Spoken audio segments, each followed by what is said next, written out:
Hello and welcome to my YouTube channel Omega Classes. दोस्तों आज हम पढ़ेंगे क्लास 12 का mechanical properties of fluids chapter का एक टॉपिक जिसका नाम है हाइड्रोस्टैटिक पैराडॉक्स, और उसके बाद में हम पढ़ेंगे पास्कल लॉ और उसके एप्लीकेशंस। तो चलिए वीडियो शुरू करते हैं। पहला टॉपिक है हमारा हाइड्रोस्टैटिक पैराडॉक्स। इसमें कुछ डायग्राम्स निकाली है मैंने, ठीक है। ये जो है ए बी सी डी जो है वो है inter connected vessels, interconnected vessels, ठीक है। और हम क्या करने वाले हैं इसमें, इसको पढ़ने के लिए क्या करेंगे, किसी एक वेसल में लिक्विड भरना चालू कर देंगे। मान लो ए से हमने क्या किया, लिक्विड भरना चालू किया, ठीक है। Consider 4 interconnected vessels A B C and D and we start to fill one of the vessels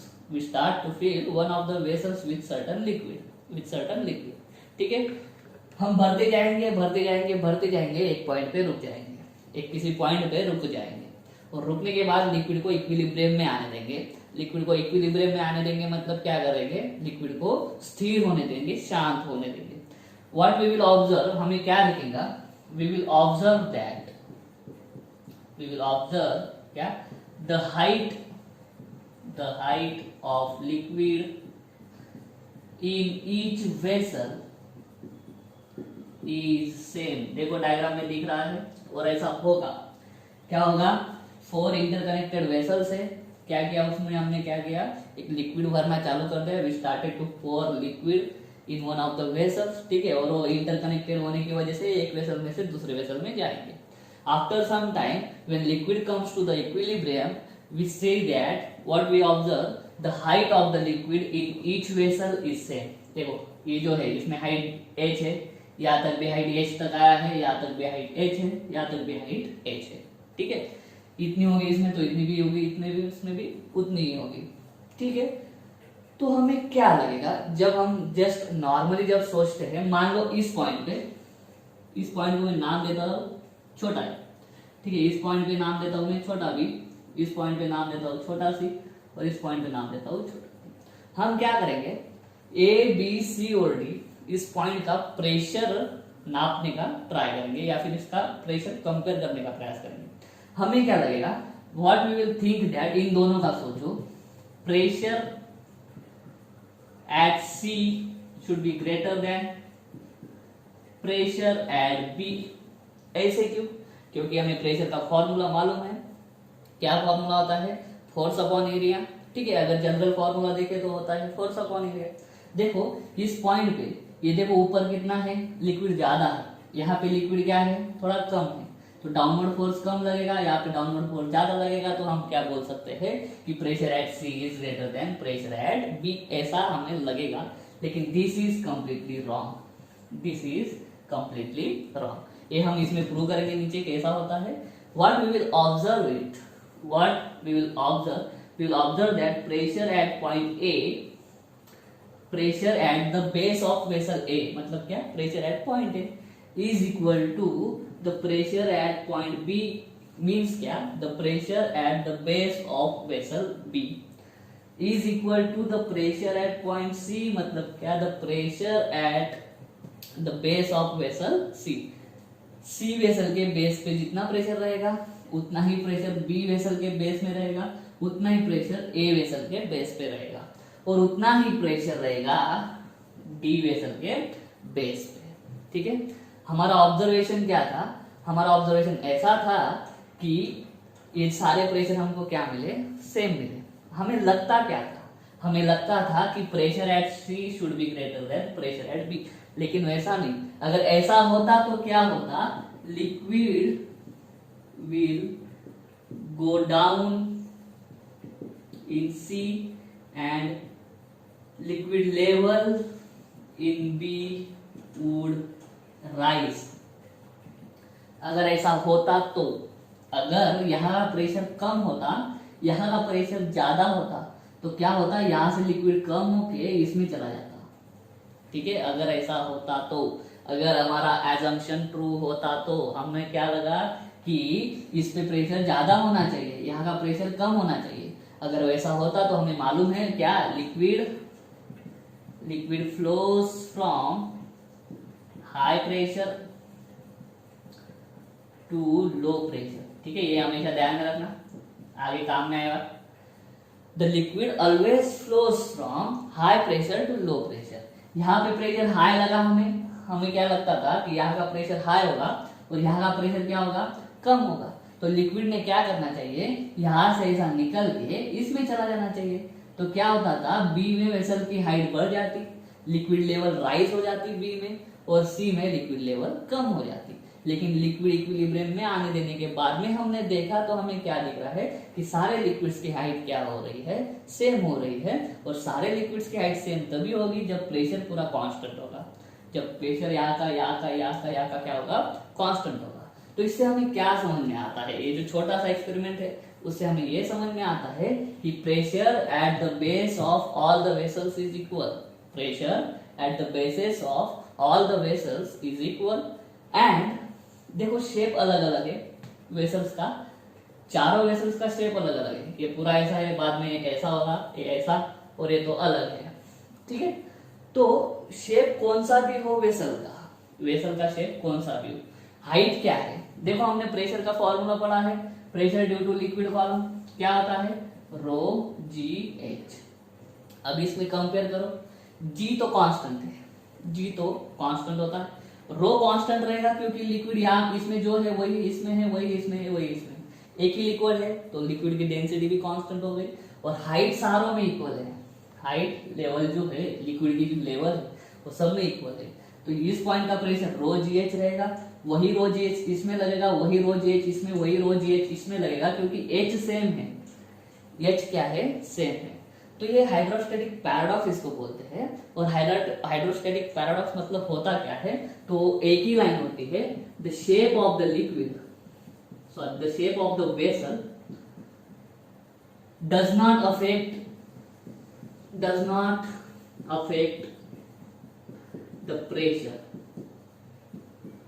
and the pressure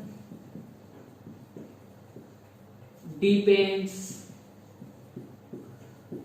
only on height of liquid column, height of liquid column। ठीक है, तो ये जो लाइन है, the shape of vessel does not affect the pressure, ये जो line है इसी लाइन को हम बोलेंगे हाइड्रोस्टैटिक पैराडॉक्स। ठीक है, देखो यहाँ पे लिक्विड ज्यादा है फिर भी यहाँ पे प्रेशर उतना ही है, यहाँ पे लिक्विड कम है फिर भी यहाँ पे प्रेशर सेम है दोनों के बीच में। ऐसा क्यों होता है, ऐसा क्यों होता है, यहाँ पे जो प्रेशर है वही यहाँ पे भी है, ऐसा क्यों होता है। ठीक है, वो हम ज्यादा इजीली समझ सकते हैं जब हम इसको देखेंगे, जब हम ये पढ़ेंगे।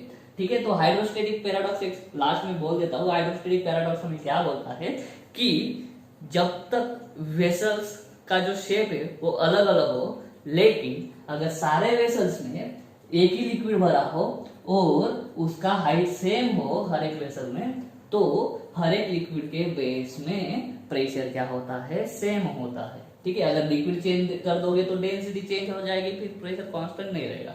ठीक है, तो प्रेशर जो है वो वेसल की शेप पे डिपेंड नहीं करता है, शेप कौन सा भी हो, स्फेरिकल लो, पेंटागोनल लो, कोई भी लो। ठीक है, लेकिन उसमें आप जो लिक्विड भर रहे हो वो सारे वेसल्स में लिक्विड एक जैसा होना चाहिए। ठीक है, एक में मर्क्यूरी भर दो, एक में वाटर भर दो, ऐसा नहीं चलेगा। सब में क्या होना चाहिए, फ्लूइड एक ही टाइप का होना चाहिए और सब में फ्लूइड की हाइट सेम होनी चाहिए। तब क्या होगा, तब वो वेसल का शेप क्या है, उस शेप का कोई डिपेंडेंस, उस शेप पे कोई प्रेशर का डिपेंडेंस नहीं रहता है। ठीक है, the shape of the vessel does not affect the pressure. ठीक है, this is called as hydrostatic paradox. The pressure depends only on the height of the liquid column. ठीक है, इस पॉइंट पे प्रेशर कैसे निकालोगे, इस पॉइंट पे ऊपर का लिक्विड कॉलम का हाइट निकालो और उसके हिसाब से ये वाला फॉर्मूला यूज करो, आपको प्रेशर मिल जाएगा। ठीक है, तो अभी हम हाइड्रोस्टैटिक पैराडॉक्स को और अच्छे से पढ़ेंगे इन तीन डायग्राम का सहारा लेके। ठीक है, तो हम बताएंगे हाइड्रोस्टैटिक पैराडॉक्स हमें अभी समझ में आ रहा है कि क्या है। देखो नीचे मैंने तीन वेसल्स लिए हैं, इन तीन वेसल को भी मैं नाम दे देता हूँ, ए बी एंड सी। ठीक है, और मैं प्रूव करूंगा ये वेसल है ए, ये वेसल है बी, ये है सी, और हम प्रूव करेंगे कि जितना प्रेशर इसके बेस पे लगेगा उतना ही प्रेशर ए भी रहेगा, उतना ही प्रेशर ए भी रहेगा। ठीक है, तो क्या करेंगे, 3 वेसल्स लेंगे, 3 वेसल्स ऑफ इक्वल बेसेस, ठीक है। क्या करेंगे, तीनों वेसल्स के बेसेस क्या है, सेम होने चाहिए, ठीक है। और उसमें हम लिक्विड भरेंगे up to same height and fill vessels with same liquid up to same heights, up to same heights. ये कर दिया। 3 वेसल्स लिए, तीनों वेसल्स का बेस का एरिया सेम होना चाहिए और उनमें जो हम लिक्विड भर रहे हैं वो सेम लिक्विड भर रहे हैं और वो सेम लिक्विड क्या, up to same heights, up to same heights हमने भरे, ठीक है। तो देखो कॉमन सेंस लगाओ, इसमें कुछ तो लिक्विड का वॉल्यूम बैठेगा, इसमें देखो इसका बेस जितना है उतना ही इसका है, उतना इसका है, इसका बेस ऐसा सीधा है, नॉर्मल है, बाद में इसका देखो बढ़ता जा रहा है, बढ़ता जा रहा है, तो हाइट तक, ये इतनी हाइट तक जब लिक्विड भरेगा इससे ज्यादा लिक्विड इसमें होगा, ठीक है। इसमें जितना लिक्विड भरेगा उससे ज्यादा लिक्विड इसमें भरेगा। और अभी देखो बेस था, बाद में छोटा छोटा हो रहा है, तो सबसे कम लिक्विड किसमें रहेगा, इसमें रहेगा, सबसे ज्यादा लिक्विड इसमें रहेगा और इसमें रहेगा मीडियम लिक्विड, ठीक है, मीडियम अमाउंट ऑफ। फिर भी हमें प्रूव करना है, हमें ये प्रूव करना है कि pressure at the base of vessel A, मतलब क्या, P A is equal to P B is equal to P C. ये हमें क्या करना है, प्रूव करना है और हम कर सकते हैं। हम क्या कर सकते हैं, प्रूव कर सकते हैं। अब यहाँ पे देखो प्रेशर का फॉर्मूला क्या होता है, प्रेशर का फॉर्मूला होता है नॉर्मल या परपेंडिकुलर फोर्स अपॉन एरिया, ठीक है। तो चलिए इस एरिया पे परपेंडिकुलर फोर्स कितना लग रहा है, मान लो ये जो लिक्विड है, ठीक है, इस लिक्विड का मास है m, तो mg फोर्स डाउनवर्ड, ठीक है, तो mg अपॉन एरिया यहाँ पे लगा फोर्स। mg पूरा का पूरा नॉर्मल फोर्स है, ठीक है, पूरी की पूरी डायरेक्शन क्या है उसकी, और कोई है नहीं, और कोई है नहीं, तो इस बेस पे लगने वाला फोर्स है डाउनवर्ड, और downward normal force upon area कितना हो गया, प्रेशर हो गया, ठीक है। तो यहाँ का प्रेशर आ गया PA is equal to mg upon. अभी यहाँ का देखो नॉर्मल रिएक्शन इसमें पिक्चर में आएगा। देखो इसमें ये जो लिक्विड है, लिक्विड सिर्फ देखो, लिक्विड एक्सर्ट्स, ये बहुत जरूरी है, force on base as well as on walls of the vessels, correct है। ये जो लिक्विड है, ये लिक्विड सिर्फ बेस पे नहीं फोर्स लगाती है, ये लिक्विड वॉल्स पे भी फोर्स लगाती है। तो ये जो लिक्विड है वॉल पे कैसा फोर्स लगाएगी, इस दिशा में फोर्स लगाएगी, ठीक है। तो ये वॉल भी क्या करेगा, वॉल भी एक्सर्ट करेगा, कौन सा फोर्स, रिएक्शन वाला force. For every action there is equal and opposite reaction. तो लिक्विड अगर वॉल पे इस तरह का फोर्स लगा रही है तो वॉल भी उतना ही फोर्स लगाएगी इस दिशा में, ठीक है। लेकिन ये जो दोनों फोर्सेस है एक दूसरे को कैंसिल तो करेंगे, ठीक है, लेकिन ये दोनों क्या है, हॉरिजॉन्टल फोर्स। हमें बेस का प्रेशर निकालना है और प्रेशर हमें कौन सा फोर्स देता है, परपेंडिकुलर फोर्स। तो हम सिर्फ परपेंडिकुलर फोर्स देखेंगे, कौन सा है, डाउनवर्ड है, क्या है, mg, और उस बेस का एरिया mg अपॉन a, ठीक है। ये वाला फोर्स कंसीडर नहीं करेंगे। अभी इधर देखो, अभी यहाँ पे देखो ये फोर्स लगेगा डाउनवर्ड mg। अभी यहाँ पे पक्का समझ में आ रहा है आपको, यहाँ के मास से यहाँ का मास ज्यादा है तो यहाँ का डाउनवर्ड फोर्स ज्यादा हो गया, तो डाउनवर्ड फोर्स ज्यादा हो गया, एरिया तो उतना ही है, ठीक है। तो प्रेशर क्या आना चाहिए, ज्यादा आना चाहिए, लेकिन वैसा हो नहीं रहा है। वैसा नहीं होगा क्यों, मैं आपको बताता हूँ। वही liquid exerts force on base as well as on the walls of the vessel. अब यहाँ पे ठीक से देखो, ये वॉल ऐसी स्लैंट है, ये वॉल ऐसी स्लैंट है, तो ये जो लिक्विड है इस वॉल पे अभी ये स्लैंट है, तो लिक्विड कैसा फोर्स लगाएगी, ऐसा फोर्स लगाएगी, डाउनवर्ड फोर्स लगाएगी, इस तरह का स्लैंट फोर्स, ठीक है। तो ये जो है नॉर्मल रिएक्शन का क्या होता है, जब सरफेस, जब नॉर्मल रिएक्शन लगाता है, नॉर्मल रिएक्शन नाम क्यों पड़ता है, जो सरफेस रिएक्शन लगाता है वो रिएक्शन की डायरेक्शन होती है उसी सरफेस को परपेंडिकुलर, उसी सरफेस को परपेंडिकुलर। तो ये वाटर ने लगाया हुआ फोर्स है इस वॉल पे, इस सरफेस पे, तो ये सरफेस भी क्या करेगा, वाटर पे उल्टा फोर्स लगाएगा, उसकी दिशा होगी ऐसी, जो किसको परपेंडिकुलर होगी, इसको, सरफेस को। यहाँ पे भी कैसा होगा, ऐसा फोर्स लगाएगा वाटर, और ये नॉर्मल रिएक्शन ऐसा लगेगा, ठीक है। ये रही नॉर्मल रिएक्शन, ये रही नॉर्मल रिएक्शन। अब ये नॉर्मल रिएक्शन क्या है, स्लैंट है। हम इस नॉर्मल रिएक्शन को क्या कर सकते हैं, रिजॉल्व कर सकते हैं। ठीक है, तो एक कंपोनेंट ऐसा बनेगा, एक कंपोनेंट ऊपर जाने वाला बनेगा। ये नॉर्मल रिएक्शन है, तो एक कंपोनेंट ऐसा बनेगा, एक कंपोनेंट ऐसा बनेगा। ठीक है, यहां तक समझ में आ रहा है। अभी देखो, इस पे बेस पे लगने वाला टोटल फोर्स कितना है, डाउनवर्ड फोर्स mg है। ठीक है, यहाँ पे मैं बोल देता हूँ m1 m2, सॉरी ये m1 ही है, इधर बोल देता हूँ m2, m2 ज्यादा है। ठीक है, लेकिन देखो यहाँ पे mg को ऐसा ऊपर अपोज करने वाला कोई फोर्स नहीं था, mg को कम करने वाला कोई फोर्स था नहीं। यहाँ पे m2g m1g से ज्यादा है, m1g से ज्यादा है, लेकिन अभी m2g को कम करने का काम कौन करेगा। देखो ये जो नॉर्मल रिएक्शन है, दोनों की डायरेक्शन क्या है, ऊपर है। ये जो वर्टिकल कंपोनेंट्स है, ये हॉरिजॉन्टल कंपोनेंट तो एक दूसरे को कैंसिल कर देंगे, क्योंकि ये इसकी डायरेक्शन इधर है, इसकी डायरेक्शन इधर है, ये दोनों एक दूसरे को कैंसिल कर देंगे और हम लेंगे भी नहीं, क्योंकि हमें क्या होता है, ये फोर्स परपेंडिकुलर चाहिए होता है प्रेशर कैलकुलेट करने के लिए। तो देखो ये डाउनवर्ड फोर्स है जो इस बेस को परपेंडिकुलर होगा, और ये जो वर्टिकल फोर्स है उनको नीचे एक्सटेंड कर देंगे हम, तो वो भी क्या होंगे, इस बेस को परपेंडिकुलर होंगे। तो रिजल्टेंट फोर्स क्या आ जाएगा, m2g जो टोटल डाउनवर्ड फोर्स है उसमें से ये नॉर्मल रिएक्शन क्या हो जाएगी, माइनस हो जाएगी। और नॉर्मल रिएक्शन उतनी माइनस होगी कि वो बराबर इसकी वैल्यू कहाँ तक लेके आएगी, m1g तक लेके आती है। ठीक है, उम्मीद करता हूँ आपको समझ में आ रहा होगा। थोड़ा सोचो, m2g m1g से ज्यादा है, तो m2g को कम करना है, अगर प्रेशर इक्वल दिखाना है तो उसको कम करने का काम कौन करता है, ये जो नॉर्मल रिएक्शन के वर्टिकल कंपोनेंट्स होते हैं ना, वो क्या करते हैं, इस डाउनवर्ड फोर्स को अपोज करके थोड़ा कम कर देते हैं, ताकि इसका प्रेशर जितना आया उतना ही प्रेशर यहाँ पे भी आए। ठीक है, और ऐसा होता है प्रैक्टिकली। तो देखो जितना प्रेशर इधर था, अभी उतना प्रेशर इधर भी आ गया। ठीक है, जो एक्सेस डाउनवर्ड फोर्स था उसको कम करने का काम किसने कर दिया, नॉर्मल रिएक्शन ने कर दिया। अभी यहाँ पे देखो m1 यहाँ पे जो मास है वो मिडल लेवल का मास है, मान लो यहाँ पे सबसे ज्यादा मास है, ठीक है, यहाँ पे थोड़ा कम मास है, और यहाँ पे एकदम कम मास है।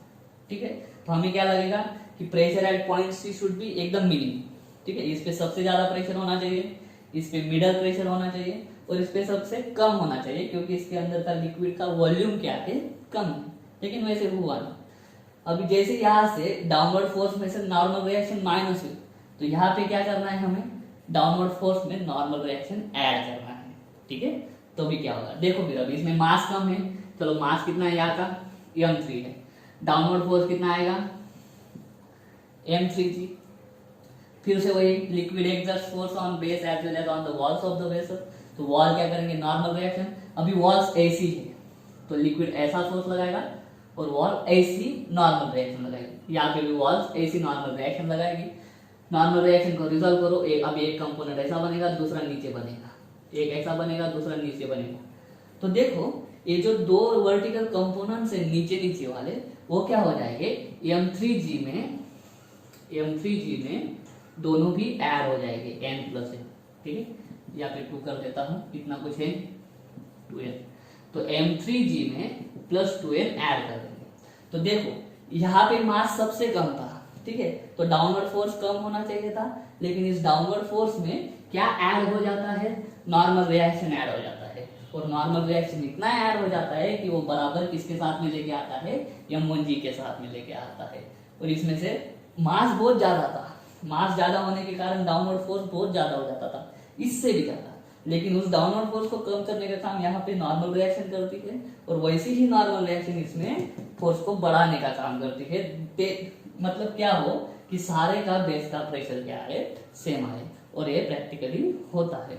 तो क्या होता है कि the pressure depends only on height of the liquid column and not on the height of liquid column and not on shape of vessel. देखो यहाँ पे शेप अलग था, करेक्ट है, तो इसी प्रॉपर्टी को हम क्या बोलते हैं, इसी प्रॉपर्टी को हम बोल देंगे हाइड्रोस्टैटिक पैराडॉक्स। उम्मीद करता हूँ आपको समझ में आ गया होगा। तो ये था हमारा हाइड्रोस्टैटिक पैराडॉक्स का टॉपिक। अभी हम देखेंगे पास्कल लॉ और उसके एप्लीकेशंस। चलिए चलो दोस्तों, नेक्स्ट इंपॉर्टेंट कंसेप्ट है पास्कल्स लॉ। बहुत ही सिंपल है, ठीक है। देखो ये लॉ क्या बोलता है, पहले मैं आपको लॉ समझाता हूं। द लॉ है the pressure applied to any point of liquid, ठीक है, to any point of the liquid, वो कैसा है, एट रेस्ट, और लिक्विड बोलने से अच्छा है any point of enclosed fluid, और वो फ्लूइड कैसा है, eight rest, is transmitted equally and undiminished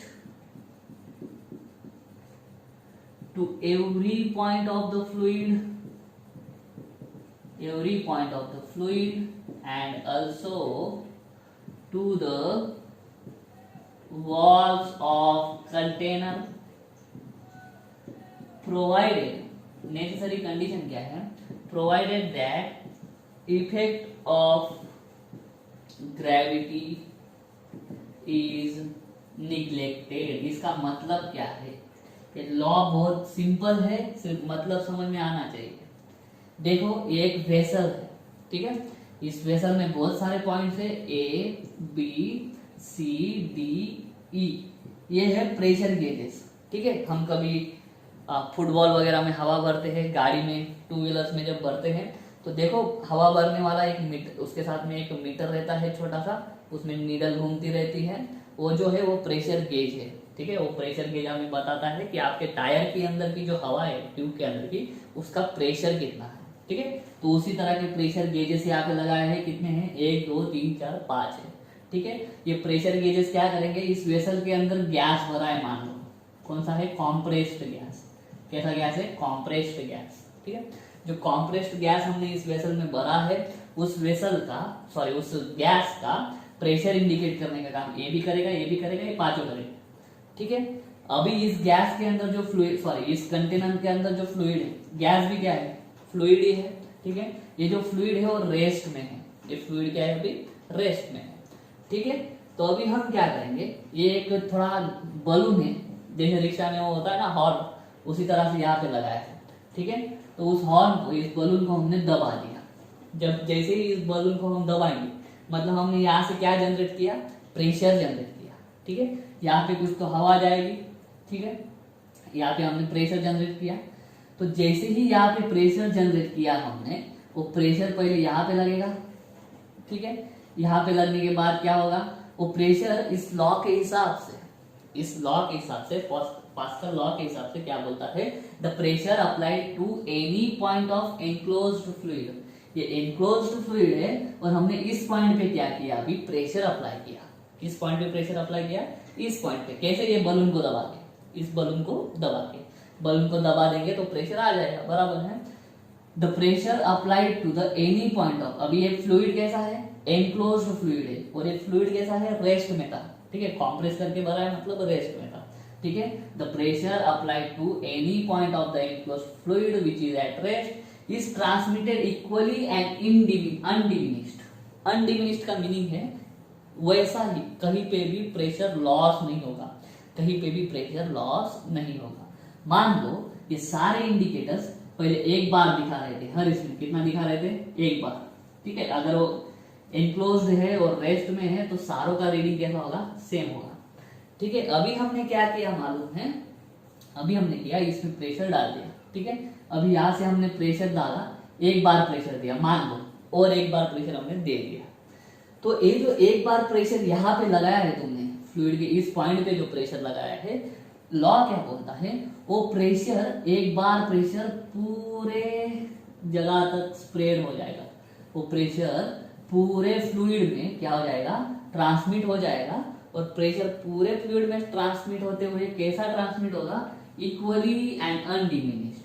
equally and undiminished मतलब एक बार प्रेशर यहाँ पे लगेगा, यहाँ पे भी एक बार लग जाएगा, यहाँ पे भी एक बार लग जाएगा, यहाँ पे भी एक बार प्रेशर लग जाएगा, यहाँ पे भी एक बार, पूरा का पूरा प्रेशर ट्रांसमिट हो जाएगा। पूरा का पूरा प्रेशर यहाँ से लेके यहाँ तक, यहाँ से लेके यहाँ तक ऐसा ट्रांसमिट होते जाएगा और प्रेशर कम नहीं होगा, ठीक है।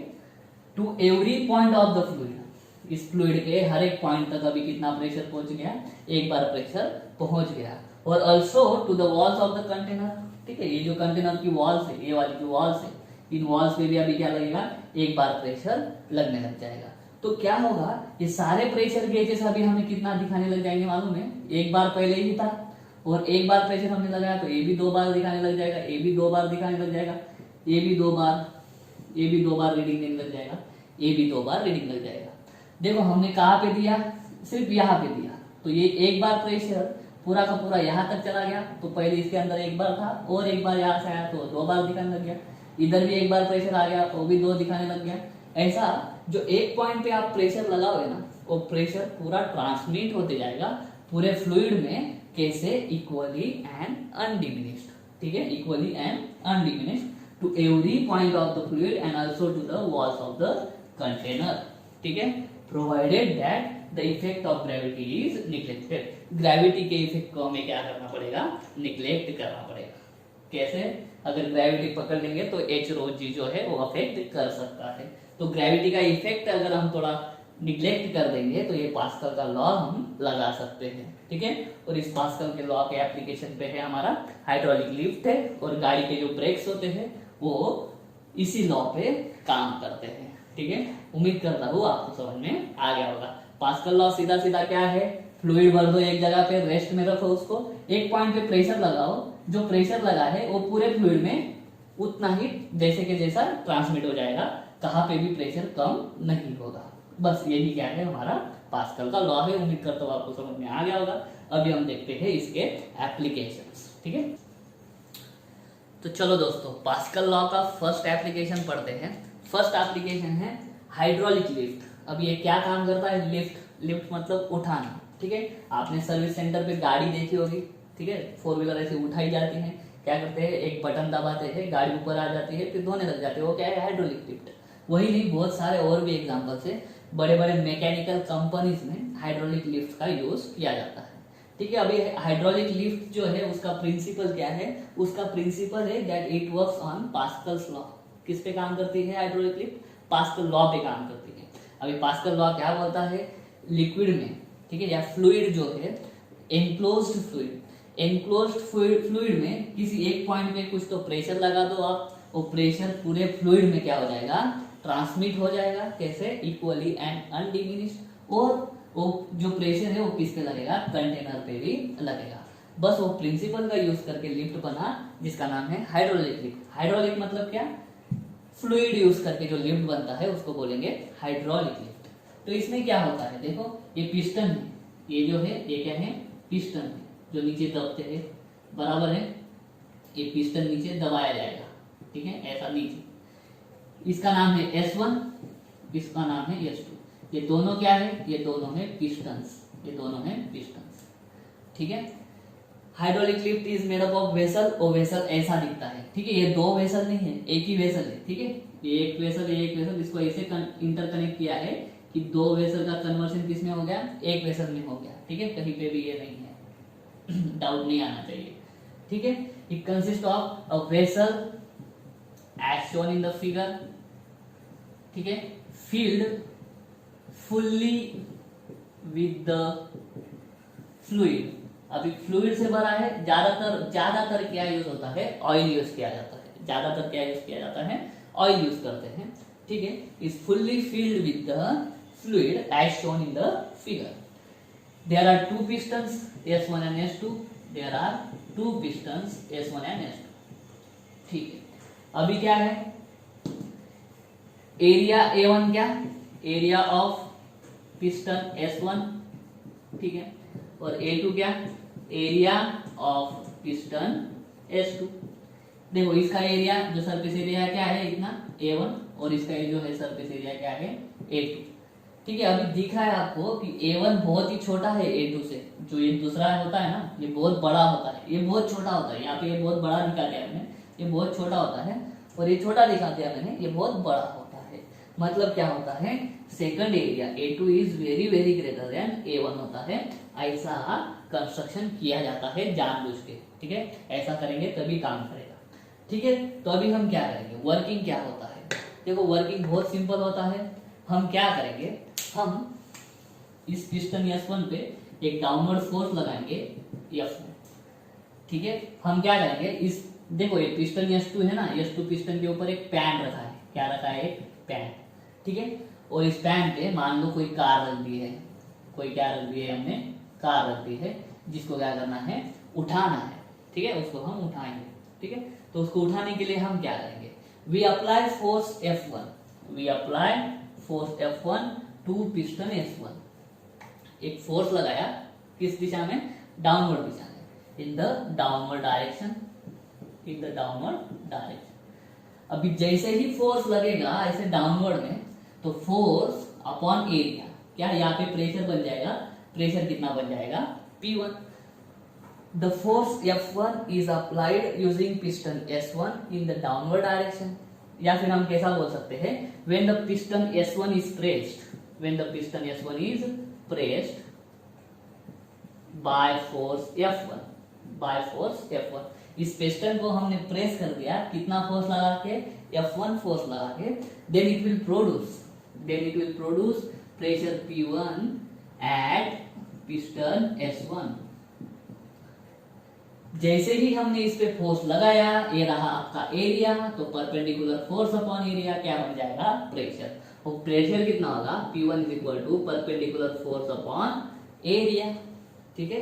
अभी पास्कल लॉ क्या बोलता है, this pressure gets transmitted undiminished and equally, this pressure gets transmitted equally and undiminished. मतलब क्या, उतना ही प्रेशर किस पे लग जाएगा, देखो यहाँ पे प्रेशर लगा P1, यहाँ पे जाएगा, यहाँ पे जाएगा, यहाँ पे चला जाएगा प्रेशर, करेक्ट है। तो ठीक है, तो यहाँ पे भी कितना आएगा, मान लो प्रेशर P2 है, बाद में बता देंगे हम कि प्रेशर P1 और P2 दोनों क्या होंगे, सेम होंगे, ठीक है। तो ये pressure P1 is equal to F1 upon F1, A1 gets transmitted equally and undiminished to everywhere, and this pressure will act on this piston, इस पिस्टन तक भी कौन सा प्रेशर पहुंच जाएगा, ए प्रेशर पहुंच जाएगा, F1 अपॉन A1, ठीक है। तो देखो अगर P2 अलग से निकालेंगे तो P2 क्या निकलेगा, F2 अपॉन A2, ऐसा अपवर्ड फोर्स लगेगा, अभी F2 कैसे लगेगा, अपवर्ड, यहाँ से डाउनवर्ड आया, ऐसा आएगा प्रेशर, अभी ऐसा लगेगा F।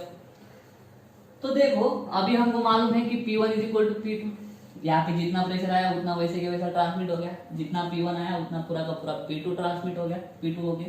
तो P1 is equal to P2 बोलेंगे तो क्या आ जाएगा, F1 upon A1 is equal to F2 upon A2, therefore F2 क्या हो जाएगा, ठीक से देखो F2 क्या हो जाएगा, ये A2 ऊपर चला जाएगा, F1 upon A1 into A2, ये A2 डिवाइड बाय उधर जाके मल्टीप्लाई हो जाएगा, और देखो F2 is equal to F1 और A2 अपॉन A1।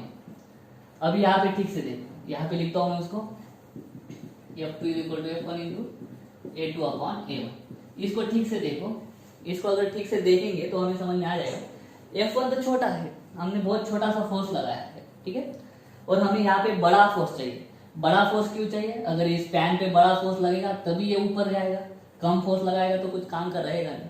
हमें F2 ज्यादा चाहिए, हमें F2 क्या चाहिए, ज्यादा, और F2 ज्यादा रखने के लिए क्या किया हमने, ये कंस्ट्रक्शन में थोड़ी ये चला के ही।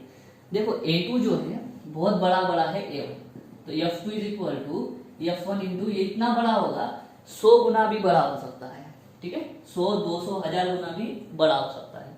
तो मतलब क्या, F2 जो है बहुत ही ज्यादा बड़ा हो जाएगा F1 से। आप इधर से कम फोर्स लगाओगे, इस पे ज्यादा फोर्स लगेगा, इस पे ज्यादा फोर्स लगेगा, तो कुछ भी रखा हो इस पैन पे तो फोर्स की वजह से क्या हो जाएगा, उठ जाएगा। The object will be lifted above due to very high force। F2 जो होगा वो बहुत ज्यादा बड़ा होगा और ऑब्जेक्ट ऊपर आ जाएगा। वही काम होता है हमारे हाइड्रोलिक लिफ्ट का। तो इस तरह से हाइड्रोलिक लिफ्ट क्या करता है, आपका काम करता है। यहाँ से कम फोर्स लगाओ, यहाँ से बड़ा फोर्स आपको मिलेगा और ऑब्जेक्ट ऊपर आ जाएगा। उम्मीद करता हूँ आपको हाइड्रोलिक लिफ्ट समझ में आ गया होगा, ठीक है। किस पे काम करती है, पास्कल लॉ पे काम करती है। अगला एप्लीकेशन है ब्रेक्स का, गाड़ी में जो ब्रेक लगते हैं वो अभी हम पढ़ते हैं, ठीक है। चलिए दोस्तों, अगला एप्लीकेशन है पास्कल लॉ का, वो है हाइड्रोलिक ब्रेक्स। अभी ब्रेक्स क्यों यूज करते हैं, टू स्लो डाउन, ठीक है, और stop the vehicle in motion.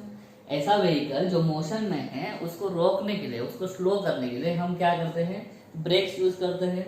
अब ये जो ब्रेक है ये ब्रेक सिस्टम है, कौन सा ब्रेक सिस्टम है, हाइड्रोलिक ब्रेक सिस्टम, ठीक है, जो कार में यूज होता है, जो किस में यूज होता है, कार में, और अभी अभी बाइक में भी यूज होता है, ठीक है। तो हाइड्रोलिक ब्रेक में क्या किया जाता है, अभी हाइड्रोलिक मतलब बोला है मैंने, क्या किया जाएगा, फ्लूइड यूज किया जाएगा, और ज्यादातर क्या यूज होता है, ऑयल। तो क्या है, ये सिस्टम है, ये जो है सिलेंडर है, मास्टर सिलेंडर है। डायग्राम में आपको ठीक से समझ में नहीं रहा है तो फिर भी समझ लो, मास्टर सिलेंडर जो होता है हैज स्मॉल एरिया, ठीक है। मास्टर सिलेंडर का एरिया क्या होता है, स्मॉल होता है, बहुत छोटा होता है, ठीक है। एक मास्टर सिलेंडर होता है, और गाड़ी के पहिए कितने होते हैं, गाड़ी के पहिए 4 होते हैं, तो सिलेंडर कितने लगेंगे, 1 2 3 और 4, ये चारों को क्या बोलेंगे हम, स्लेव सिलेंडर, ठीक है। जो स्लेव सिलेंडर्स होते हैं, slave cylinder has large area, उनका एरिया कैसा होगा, लार्ज होगा, ठीक है। ये बात ध्यान में रखो, डायग्राम में क्लियर नहीं हो रहा है लेकिन आप ध्यान में रखो कि मास्टर सिलेंडर छोटा होता है और ये जो है स्लेव सिलेंडर वो बड़े बड़े होते हैं, ठीक है। ये जो ब्लू ब्लू है वो क्या है, ब्रेक फ्लूइड है, ज्यादातर क्या यूज करते हैं हम, ऑयल यूज करते हैं। देखो क्या होगा, जैसे ही ब्रेक पेडल हम यूज करेंगे या फिर ब्रेक पैड पे हम पैर रख के ब्रेक दबाएंगे, ठीक है, तो क्या होगा, एक फोर्स जनरेट होगा, और फोर्स इस क्या होगा, ये पैड क्या करेगा, इस पिस्टन को अंदर भेज देगा इस दिशा में, ठीक है। पिस्टन जैसे ही इस दिशा में गया, इस ऑयल का वॉल्यूम तो उतना ही है, ठीक है, ऑयल जितना लीटर है उतना लीटर पूरा है, ये भर गया इधर ऐसा, तो ऑयल का वॉल्यूम उतना ही है, लेकिन उस वॉल्यूम के लिए जगह कम हो गया, क्या हो गया, जगह कम हो गया, या फिर वो जाने दो, ये फोर्स F1 जब लगा तो क्या हो गया, ये पिस्टन जो है वो ऐसा चला गया, ऐसा चले जाने के बाद यहाँ पे क्या प्रोड्यूस हो गया, प्रेशर प्रोड्यूस हो गया। यहाँ पे कितना प्रेशर प्रोड्यूस होगा, फोर्स कितना है, F1, ये एरिया मान लेते हैं कितना है, A1, एरिया कितना है उसका, A1, मास्टर सिलेंडर का एरिया है A1। तो यहाँ पे प्रेशर प्रोड्यूस हो गया, देखो फोर्स ऐसा है और एरिया ऐसा है, ठीक है। तो इस एरिया पे परपेंडिकुलर फोर्स जो लगा, उस परपेंडिकुलर फोर्स की वजह से हम प्रेशर कैलकुलेट कर लेंगे, वो क्या है, P1, ठीक है। अभी क्या होगा, this pressure will get transmitted equally and undiminished to all the parts, पूरा एक ही है, देखो कहाँ पे भी सिस्टम ब्रेक नहीं है, ये ऑयल हर जगह पे फैला हुआ है, एक ही वेसल है, शेप पूरा खराब है लेकिन वेसल तो एक ही है, देखो कहीं पे भी ऐसा ज्वाइन वगैरह नहीं है, ठीक है, यहाँ पे भी नहीं, यहाँ पे भी नहीं, ओके। तो यहाँ पे जो प्रेशर प्रोड्यूस होगा इस ब्रेक फ्लूइड की वजह से, वो प्रेशर सारे जगहों पे क्या होगा, इक्वली डिस्ट्रीब्यूट होगा, डिस्ट्रीब्यूट नहीं होगा सॉरी, इक्वली ट्रांसमिट होगा, ठीक है, इक्वली ट्रांसमिट हो जाएगा। This pressure gets equally and undiminished, क्या हो जाएगा, अनडिमिनिश्ड, क्या हो जाएगा, ट्रांसमिट होगा to all parts, to all parts मतलब to all slave cylinders, all slave cylinders. तो ठीक है, यहाँ पे भी प्रेशर कितना आ गया, P1 आ गया, यहाँ पे भी प्रेशर कितना आ गया, P1, यहाँ पे भी प्रेशर P1 आ गया, यहाँ पे भी प्रेशर P1 आ गया। लेकिन मान लो कि यहाँ का प्रेशर है P2, यहाँ का प्रेशर है P2, यहाँ का प्रेशर है P2, यहाँ का प्रेशर है P2, सारे सिलेंडर एक जैसे ही होंगे, सारे सिलेंडर्स एक जैसे ही होंगे। तो देखो यहाँ पे फोर्स कैसे निकालेंगे, हमने क्या बोला, स्लेव सिलेंडर का एरिया ज्यादा है, ठीक है, तो यहाँ पे फोर्स मान लो F2 लग रहा है हर एक इस पे, ठीक है। तो प्रेशर F1 अपॉन A1 जो है, यहाँ पे एरिया अलग होने के कारण, एरिया बड़ा होने के कारण फोर्स भी अलग लगेगा, ठीक है। लेकिन हम क्या बोल रहे हैं, यहाँ का जो प्रेशर है वो एज इट इज पूरी जगह पे ट्रांसमिट हो गया, तो यहाँ का जो प्रेशर है P1 वो पूरा यहाँ तक आ जाएगा। यहाँ का प्रेशर मान लेते हैं P2, वो किसके इक्वल हो गया, फिर किसके इक्वल हो जाएगा, P1 के इक्वल। लेकिन P2 कितना होता है, F2 अपॉन A2, करेक्ट है, P1 इज इक्वल टू क्या हो जाएगा, P2, ठीक है। तो ये यहाँ से कैलकुलेट करो, F2 क्या, F1 अपॉन A1, A2 इधर डिवाइड हुए, उधर जाके मल्टीप्लाई हो जाएगा, सेम सेम जैसा लिफ्ट में किया, ठीक है। तो F2 इज इक्वल टू क्या हो जाएगा, F1 into A2 upon A1।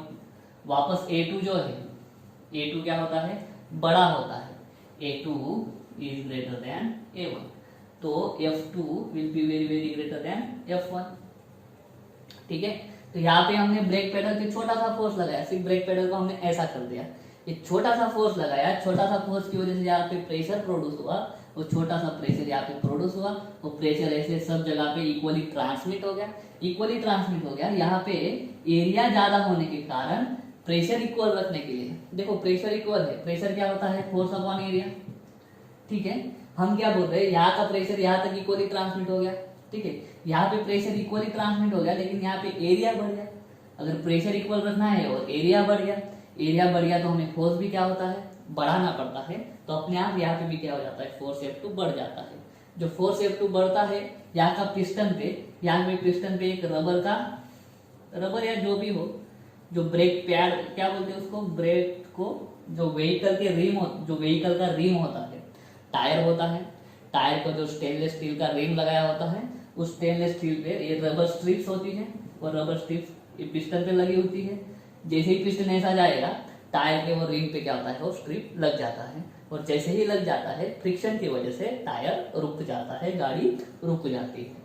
तो इस तरह से क्या होता है, आपका हाइड्रोलिक ब्रेक काम करता है। और हाइड्रोलिक ब्रेक फिर किसके लॉ पे काम करता है, किसके प्रिंसिपल पे, पास्कल लॉ के प्रिंसिपल पे काम करता है। तो इस तरह से छोटा सा फोर्स यहाँ पे जनरेट करो, इधर चारों तरफ बड़ा वाला फोर्स जनरेट होकर गाड़ी रुक जाएगी। लिफ्ट में भी वैसा ही होता है। तो उम्मीद करता हूँ आपको समझ में आ गया होगा। आज हमने पढ़ा हाइड्रोस्टैटिक पैराडॉक्स, पास्कल लॉ और पास्कल लॉ के एप्लीकेशन।